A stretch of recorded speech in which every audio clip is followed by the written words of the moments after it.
Hey, what's up everyone? Welcome back to the channel. If you're new here, and there's a lot of you who are new here, my name's Josh. I'm a wedding and elopement photographer, videographer. I'm based out of West Michigan, but I travel across the country and internationally, shooting weddings and elopements, specifically photography and videography in combined packages. So today we're kicking off what's gonna be the first episode in a 5-part series, the first series I've done on this channel called How I Edit My Wedding Films. So if you guys follow me on Instagram at all, a couple days ago I put out a poll just kind of asking people, what are you interested in hearing from me? And so overwhelmingly people wanted to know, how do I edit my wedding films? And so what I decided to do, rather than like make one massive video trying to explain everything, I decided to do a 5-part series, each week diving into a specific of how I edit those films. So this week, we're kicking that thing off with organization and pre-production.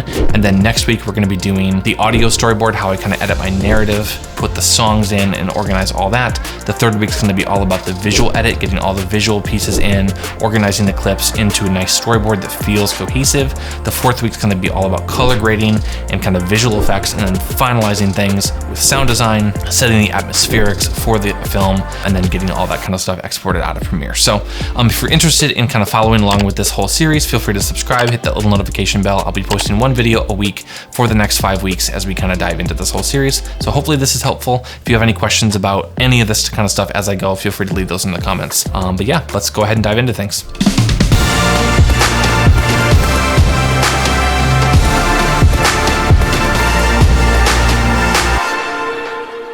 So I know it's kind of weird to start a video on editing wedding films with just organization, but over the years of like shooting wedding films, I've really discovered how massively important it is to have a structure, to have a foundation built before you ever start editing. And so today what we're going to talk about is my structure for organization and pre-production for wedding films. So one of the tools that I use massively in my business is Asana. Asana is a great kind of task management, project management system.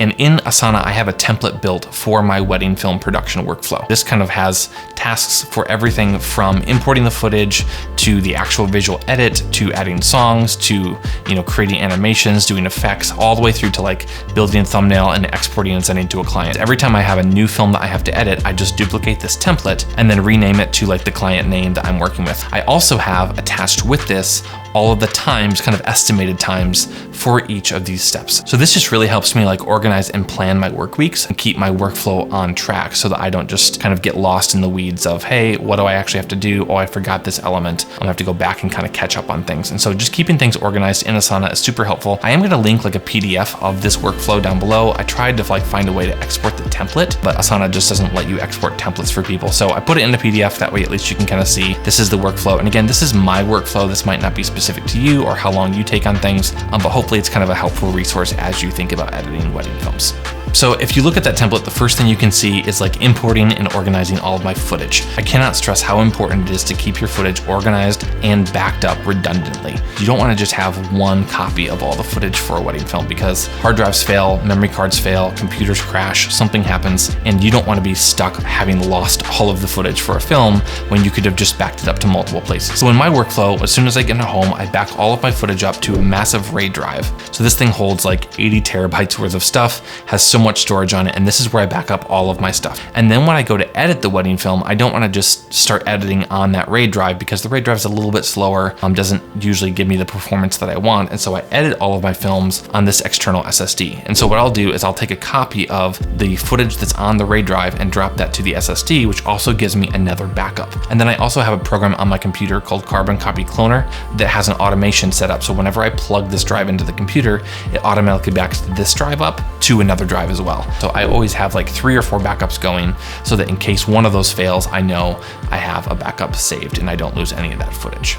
So then real quick, let's talk about like folder structure kind of within the hard drives. And so I just name all of my folders by my client name. That's just kind of the main folder. And then within that, I have a folder called project files. And this is where I actually put the Premiere project. Then I'll also have a folder for all of my footage. Sometimes I'll break this down by camera type. If I'm shooting with a bunch of different cameras or shooting in multiple days, I might break this down by day, but usually it's just like in one big folder. I just kind of throw everything all together because I'm just shooting with 1, maybe 2 different cameras. And so it doesn't really make sense to break everything apart. I'll have a folder for all of my songs, songs, a folder for any graphical items that I have, like logos or images or any of that kind of stuff that I'm going to be adding kind of graphic pieces into the film. Then I'll also have a folder for all of my image stills that I've shot for like animations. And so I have all of those stored in a folder as well. And then anything else, just kind of miscellaneous items, might just kind of get dropped in the main folder there as well. That's kind of how I organize all of those folders. And so then a couple of things, let's just kind of talk about kind of what I do before I even open Premiere. Number one is back up all the footage. And then the second thing I always do is transcode all of my footage from whatever codec it's currently in to ProRes 422. DSLRs, mirrorless cameras, drones, action cams, any of that kind of stuff shoot in heavily compressed codecs. And when you're trying to edit stuff, your computer basically has to uncompress the video and then render all the graphics on screen and show you what's happening. If there's effects you're adding in color or anything, it can really bog down your computer. And so transcoding to ProRes 422 allows you to kind of like uncompress that footage, make it a lot easier for the computer to read. And so I just do this in Adobe Media Encoder. I have a preset that I've created for transcoding footage from whatever format it happens to be into ProRes 422. I usually do this kind of in the background, so I'll start this at night when I finish editing for the day or when I finish whatever I'm doing in the office. I'll just kind of start this process that usually takes a few hours for it to go through and do all that. Backing up footage and then transcoding things is huge. And then for me and my workflow, I have to also edit all of the stills that I use to make video animations. I'm gonna make another video specifically about how I shoot photo and video together, but one of the major things that kind of defines my workflow is the combination between integrating actual video footage as well as high frame rate stills that I turn into animations. I shoot bursts of like anywhere between 40 and 100 images in just like very, very fast, high frame rate. And I have to go into Lightroom, edit all of those. I have a black and white preset that I apply to all those, export those at a certain resolution. Those get dropped into a folder as well. So I have all of the finalized JPEGs, and then those will also get imported into Premiere. Again, that's just part of my workflow. That's probably not gonna be part of yours, but it's something I have to do for every single wedding film. So the last piece in like prepping all the projects is actually like labeling and creating a bunch of sequences within Premiere. What I mean by this is like if I've recorded individual vows with like the bride and the groom, if I've recorded like a story element, if I've recorded, speeches or anything like that, I will create sequences for every single one of those. So I'll have like, Alyssa vows, David vows,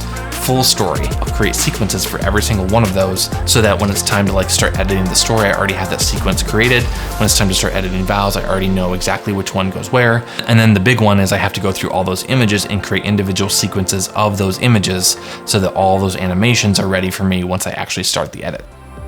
Hopefully that was kind of a helpful look at my kind of pre-production process. If you have any questions about that, feel free to let me know. And then tune back in next week because we're going to be diving into a lot more of the practical stuff about building the audio storyboard for the wedding films, which means kind of going through the narration, editing and trimming all that stuff down, and then adding all the music and all those audio pieces that kind of set the stage for what the entire film is going to feel like. So anyway, hopefully that's a helpful look at kind of my pre-production organizational process. Thanks so much for checking out the video, and I will see you right back here next week.